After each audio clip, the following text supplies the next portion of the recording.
Pasangan Prabowo Gibran sebagai pihak terkait dalam perkara perselisihan hasil pemilu presiden 2024 mendapat giliran untuk mengajukan ahli dan saksi dalam persidangan.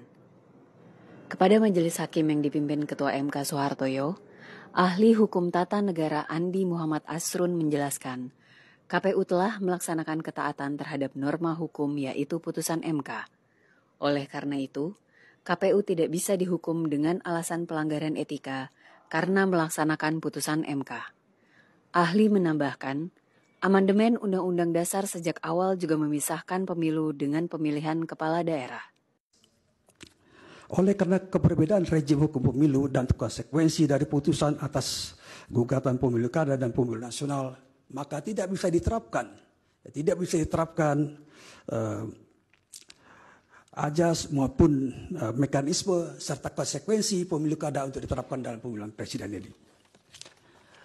Dan atas dasar ketaatan terhadap norma hukum, maka sudah benar KPU melaksanakan Undang-Undang Nomor 7 Tahun 17 mulai dari proses pemilu sampai penetapan hasil perolehan suara pasangan calon.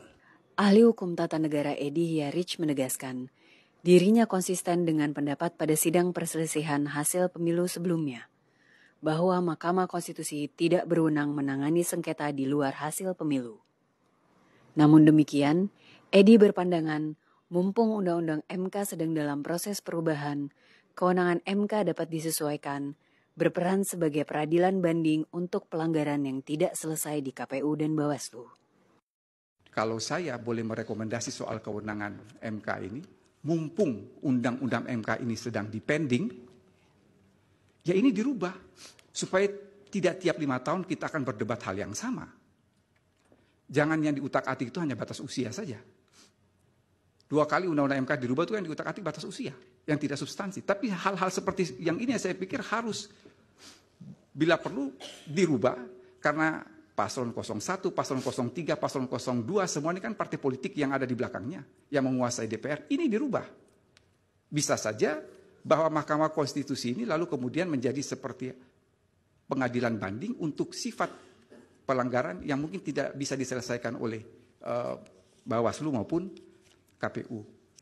Hal yang sama juga disampaikan sejumlah ahli yang diajukan pihak terkait yang mengatakan MK tidak memiliki kewenangan untuk memeriksa proses pemilu karena itu merupakan ranah Bawaslu. Sementara, saksi-saksi yang dihadirkan pihak terkait menjelaskan penunjukan pejabat kepala daerah